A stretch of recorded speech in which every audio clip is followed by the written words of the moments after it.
Good afternoon and welcome to the Midday News. Here's what we have in the bulletin. Tax Administration and Island Authority goes digital. Alexandria Hospital officially reopened. And later in sports, West Indies lose first match in T20 series against Australia. Thank you for joining us. I'm Kerry Simpson. Here are the details. Up first this afternoon, the Tax Administration Jamaica TAJ's new digital system takes effect today. Motor vehicle registration certificates will only be issued online. More in this report. At approximately 8:30 Monday morning, the new digital system at Tax Administration Jamaica TAJ took effect. Under the new regime, TAJ will no longer issue physical copies of motor vehicle registration certificates, decals or stickers. What will happen is that when you come into the tax office, you must have an email address. Let me say that. You need to have an email because this is how the notification will be sent to you to say that here is your certificate, right? So it will be sent to you. So no more sticker. So we can take the stickers off our cars now or leave them? What is currently active, leave those. Currently, the stickers are color-coded. However, under the new system, the police as well as insurance companies and financial institutions will be able to validate its authenticity. Additionally, the validity periods will be expanded. Now, persons will have an additional option in terms of the length of time that they can register their vehicle for. So currently, you have two options. Well, prior to today, you had two options. You could do it for 6 months or a year. With the new legislation, you can actually do it for up to 2 years. No matter the age of the car? Sorry. No, the age of the vehicle doesn't have anything to do with the registration of the fitness. And the Island Traffic Authority has also gone digital. As a result, physical copies of certificates of fitness will no longer be issued. The fee for the inspection can be paid online or inline at tax office. When you come to the service hub with that receipt, you'll be given an inspection form or receipt where you write your email address on, the payment receipt number, and the examiner, after doing the inspection or throughout the inspection, will also write the notes from the inspection, chassis number, verify the chassis number, give it to the clerk at the service hub. And once the data has been entered, an email will be sent with the reference number where you can now go and check your fitness. In the meantime, the TAJ as well as the Island Authority are urging persons who are unable to navigate the system to make contact for assistance. Right, so you can contact our customer care center, which is 888-829-4357, and they can actually walk you through. They would lead us through, right? Yes, because they can actually see what you're seeing.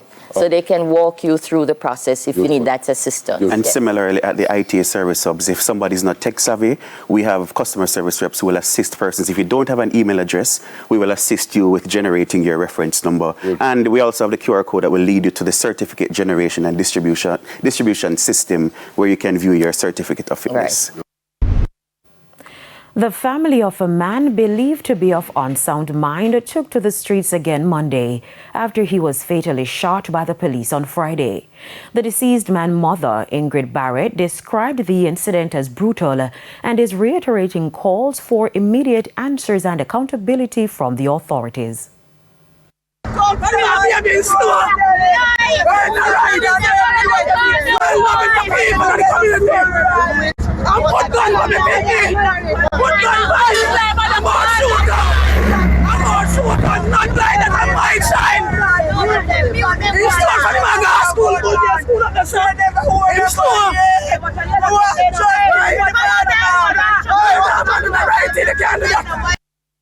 The meantime, commanding officer for the St. Thomas Police Division, Superintendent Michael Campbell, assured the family that the matter will be handled properly once investigations are completed. So they're here demonstrating that they want justice. I have spoken to them and we assure them that there are procedures to be followed and the relevant agencies such as Indigo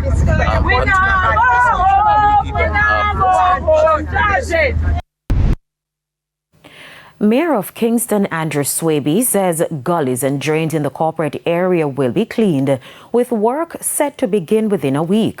He made the promise following a two-day inspection of 10 divisions across Kingston and St. Andrew to review the state of major gullies and drains. During the tour, he stressed the need for urgent action. Quite a number of them are in a deplorable condition, and it's something that needs to be cleaned right away. Some of them, I believe, can be solved with the whole issue of the garbage collection, and those persons just normally just dispose of their waste in the proper way. He adds that the city engineer has put forward several suggestions, including measures for the Duane River. It's of health concern, and it's something that probably have to speak to the public health. Some of them are, for example, at the Duane River, that work, I would say that it's normally done by the NWA. I think in one case it was done by the cases some years ago, but it's with the support of the Ministry of Local Government, because you need to dredge that the river to make sure that the water doesn't rise up in the community. The Alexandria Hospital in southwestern St. Anne has been reopened. This after an extensive renovation project. As Shimala Pullen reports, while the work is not fully completed, the facility is now open to see patients.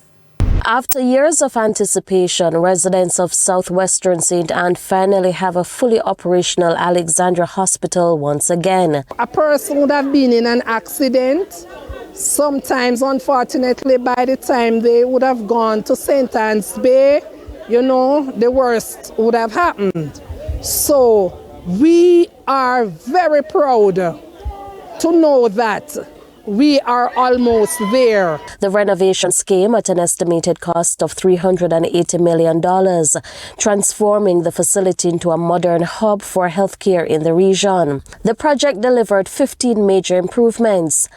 The renovations work include the maternity ward, health records department, waiting room, an administrative block, an ambulance bay, a trauma area, which will allow expansion of services for a 24-hour service upon completion of the project, a curative block, the maternal and child health block, standby generator and lightning arresters and electrical upgrade, the fencing of the property, the renovation to the parish health record storage.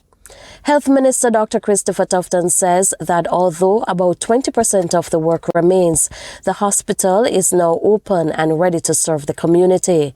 So any little imperfection you see, for example, the road coming up here, just to be clear, you're going to get some carpet to come up here with the car. Oh, that's all.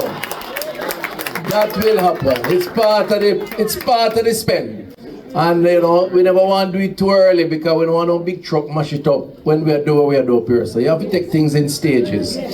So it is a glimpse into what will be, just to bear in mind that all the little imperfections will be sorted out and know some painting will go on. The renovation is seen as a major plus for healthcare in the parish. For the 84 consultations that we had, the issue of the Alexandria Community Hospital stood atop of all 84 communities, districts that we would have engaged.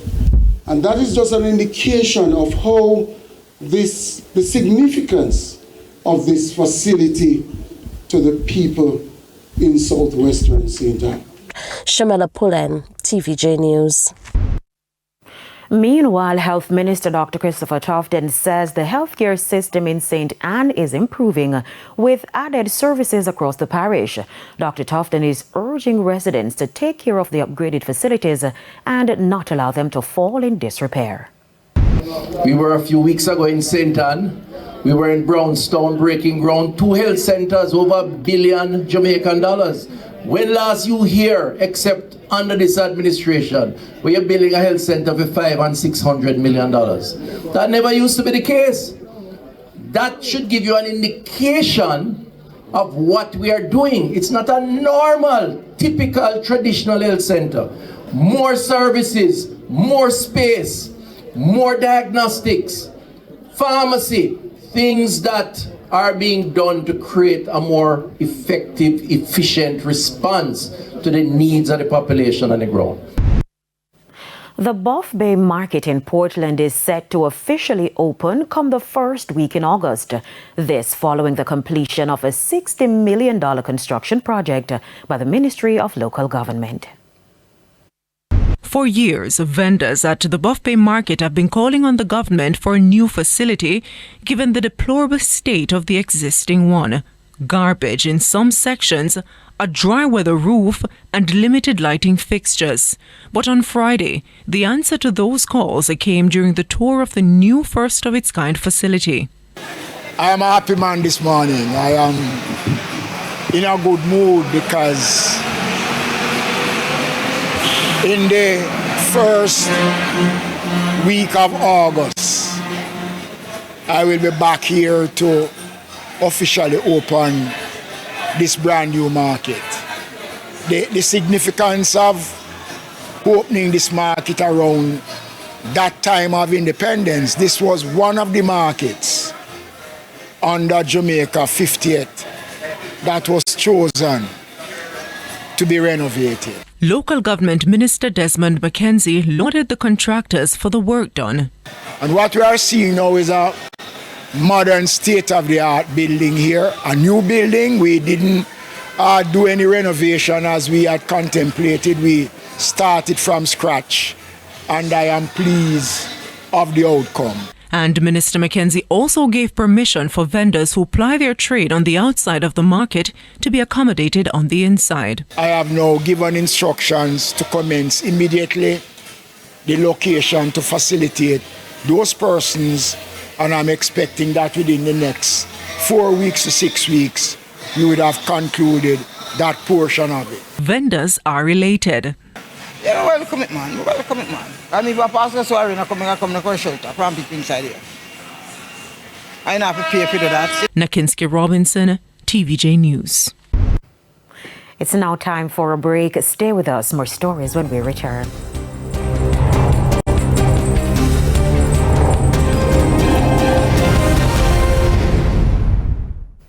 Welcome back to the Midday News. It's now time for the Business Minute. Jamaica's trade deficit has grown to $1.41 billion. This as imports rose by 1.6% to $1.89 billion, while exports fell by nearly 2%, down to $485.2 million during the first quarter of this year. That's a wider gap compared to the same period last year, when the deficit stood at $1.37 billion. The Statistical Institute of Jamaica says the increase was mainly driven by a 6.4% rise in the importation of raw materials and intermediate goods, along with a 9.8% jump in consumer goods. Now, further afield, Microsoft has issued an alert about active attacks on its server software. The affected SharePoint servers are used by businesses and government agencies to share files. Microsoft recommends customers disconnect their servers from the internet until they can apply new security updates. The company said cloud-based SharePoint Online in Microsoft 365 was not affected. Meanwhile, the U.S. Cybersecurity and Infrastructure Security Agency said Sunday it is aware of the breach. And that's it for the Business Minute. I'm Nakinski Robinson. Time now for the top regional and international stories. The UK government has issued an updated travel advisory warning British citizens about rising violent crime in Barbados, including gun violence, robberies, sexual assaults, and carjackings.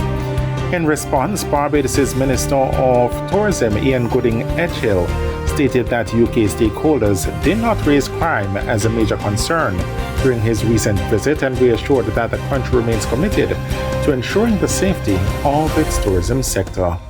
On the international scene, at least 5 people died when a passenger ferry caught fire off Sulawesi Island, Indonesia. According to the National Search and Rescue Agency, 284 people were rescued. 3 Navy ships and local fishermen aided in the rescue, with survivors found drifting in the sea. Search and rescue efforts are still underway. And that's it for the top regional and international stories. I'm O'Shane Masters. Thank you, Ashane. And we now head to a quick break. When we come back, we'll have your midday sports report.